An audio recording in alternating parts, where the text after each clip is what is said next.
Djokovic y Sinner se llevaron el gato al agua en el primer encuentro que disputaron en la fase de grupos del ATP Finals, y lo hicieron con victorias bastante sólidas frente a los jugadores Holger Rune y Stefanos Tsitsipas. Hoy te voy a contar todo lo que sucedió en esos partidos y de la manera que sucedió, con estadísticas y analizando punto por punto las claves de esos partidos. Así que si viste el partido como si no lo viste, quédate en este vídeo para poder entender mucho más allá. ¡Comencemos! El torneo de las ATP Finals dio inicio ayer mismo domingo con la inauguración de los dos primeros partidos en el grupo verde. Estos partidos, como os digo, eran los de Novak Djokovic versus Holger Rune y Jannik Sinner contra Stefanos Tsitsipas. Vamos a comenzar analizando el partido del italiano y el griego, ya que fue el primero que se jugó y por lo tanto el que abrió realmente el torneo. Jannik Sinner venció a Stefanos Tsitsipas por un doble 6-4 en apenas una hora y media, de hecho no llegó ni siquiera a la hora y media de partido,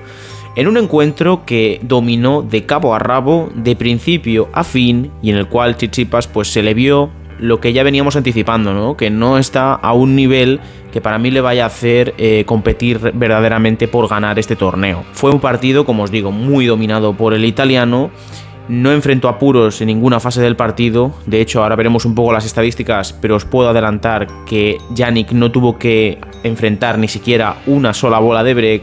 Y eso da muestra clara, ¿no?, de cómo fue el partido. En cuanto a las estadísticas, podemos ver que golpes ganadores, Sinner hizo 21, Tsitsipas 16 y errores no forzados, cada uno cometió 5. Como vamos a poder ver en las estadísticas, no se aprecia del todo la superioridad del italiano, ya que si vemos en números, lo que es en números, no fue tan superior, ¿no? Pero cualquiera que haya visto el partido podéis ver la línea que siguió, es decir, Sinner no enfrentó ningún tipo de apuro en ningún tipo de momento del partido. Y esto fue en gran parte culpa del grandísimo servicio que el italiano mostró ayer.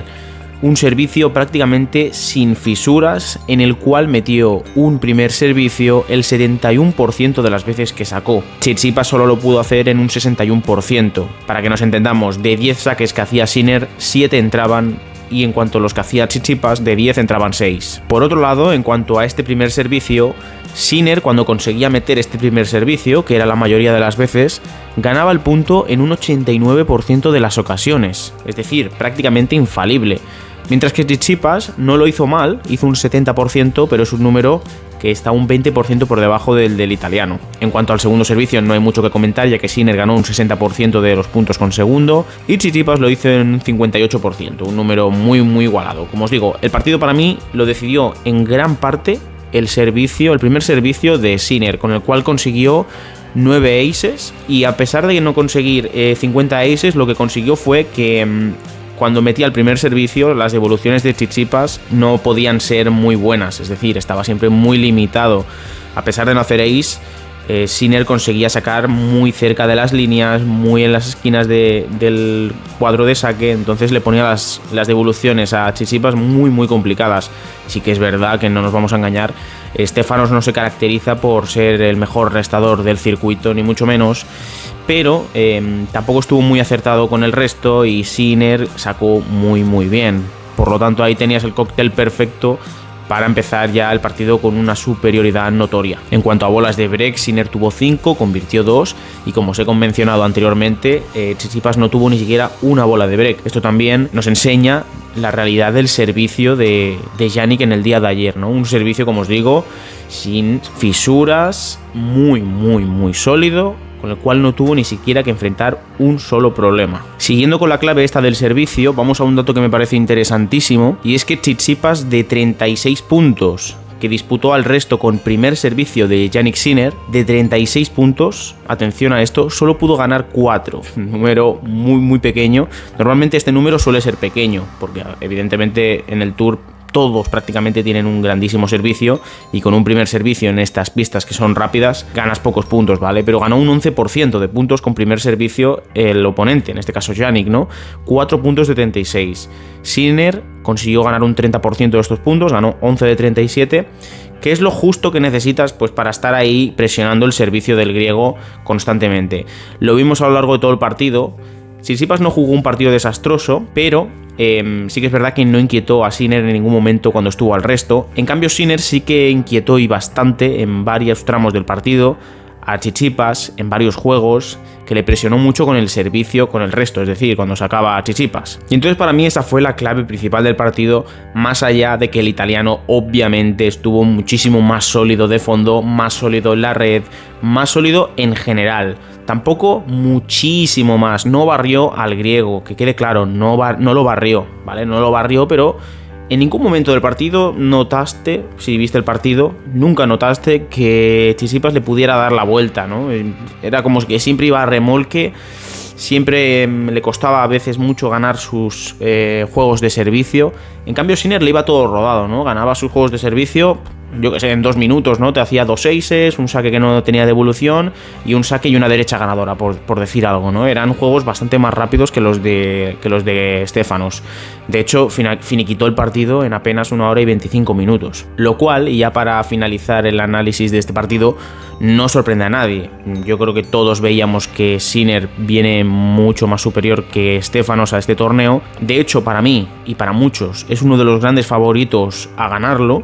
Y precisamente está ante su público local, ¿no? Que siempre es un extra de motivación, siempre le apoyaban más a él que al contrincante, como es lógico, ¿no? Y yo creo que para todos es uno de los grandes contendientes a este título. Y vamos ahora con el segundo partido de la jornada, que fue para mí el gran partido de los 2 partidos, que fue el de Novak Djokovic frente a Holger Rune. Novak Djokovic venció al danés por un total de 7-6, 6-7 y 6-3.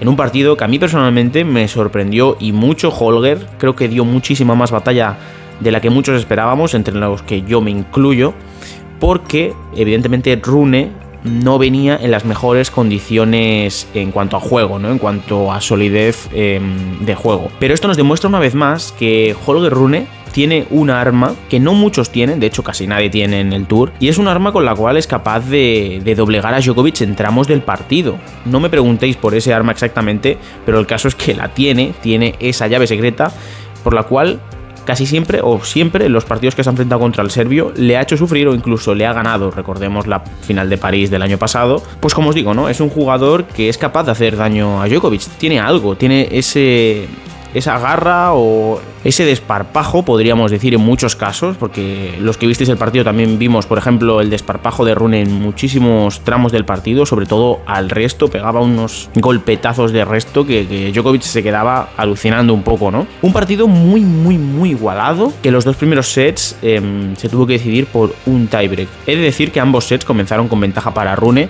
una ventaja que no pudo aprovechar.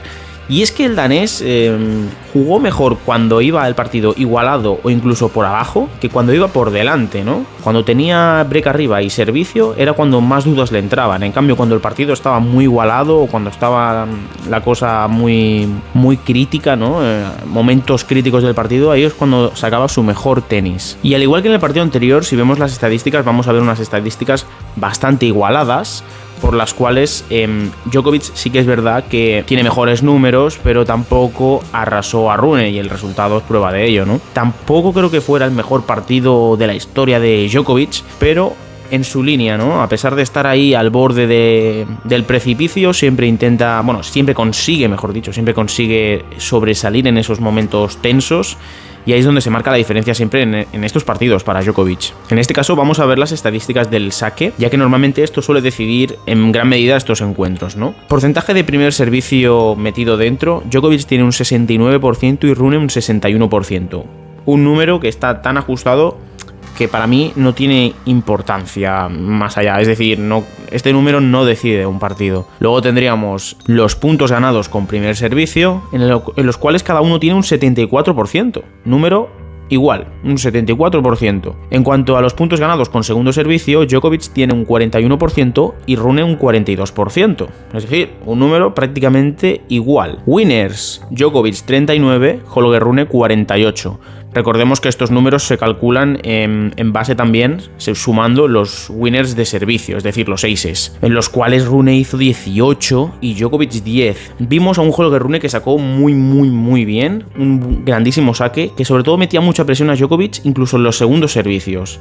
Cuando la cosa se ponía más tensa, que Rune tenía segundo servicio y parecía que Djokovic podría entrar en pista atacando la bola y dominando el punto, es en ese momento cuando en muchas ocasiones Rune sacaba su mejor servicio. Es decir, a veces sacaba mejor de segundo servicio que de primer servicio, lo cual no permitía a Djokovic dominar estos intercambios, y esto para mí me parece un concepto estratégico muy interesante. Sí que es verdad que también es arriesgado y por lo tanto cometió también dobles faltas, cometió un total de 7 dobles faltas, Djokovic cometió 4, tampoco es una diferencia de número abismal, pero bueno, ahí está. Pero me pareció un concepto estratégico muy interesante a utilizar contra Djokovic. Por otro lado, por ejemplo, puntos ganados en la red, tenemos un 63% para Djokovic y un 60% para Rune, otra vez muy igualados en el número. Y en cuanto a errores no forzados, que no sé si lo he comentado, pero bueno, Djokovic 9, Holger Rune 13. Tampoco me parece un número que decida un partido, ¿no? Como podemos ver, todas las estadísticas están igualadísimas. Entonces, si os tengo que dar mi clave y mi análisis respecto a por qué Djokovic ha ganado este partido, simplemente os puedo decir que la experiencia de Djokovic ha jugado un papel fundamental, sobre todo en ese tercer set, en el cual consigue un break, consigue ponerse por delante, por primera vez en un set, consigue ponerse por delante de Rune, porque recordemos, los 2 sets anteriores había comenzado a remolque con un break en contra, y en ese tercer set consigue ese break para ponerse por delante, ¿no? Y entonces para mí ahí está la diferencia. Cuando Djokovic consigue un break y se pone por delante en el partido, muy difícilmente vas a poder recuperar ese break.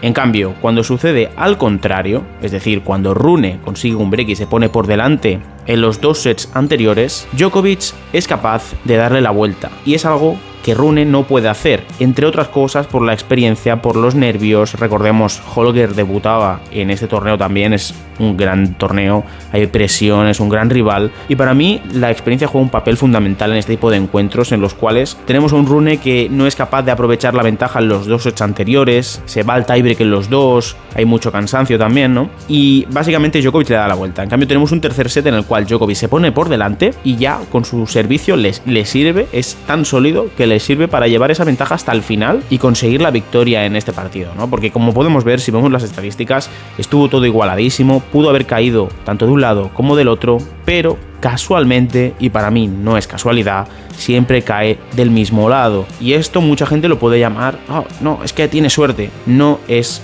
suerte. Lo vimos en París hace una semana y media, y lo volvemos a ver otra vez aquí en las ATP Finals, ¿no? Entonces, para mí, esa es la clave principal del partido. Djokovic va como un tiro a por otro torneo.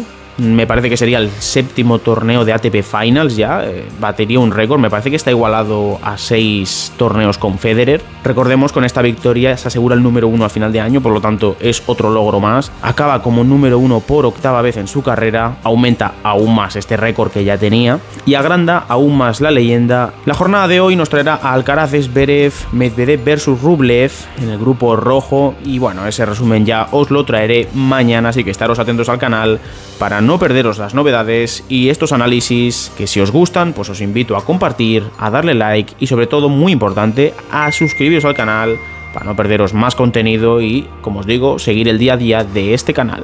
Señoras y señores, yo por hoy me despido, os dejo como siempre otro de mis vídeos por aquí, nos vemos en la próxima.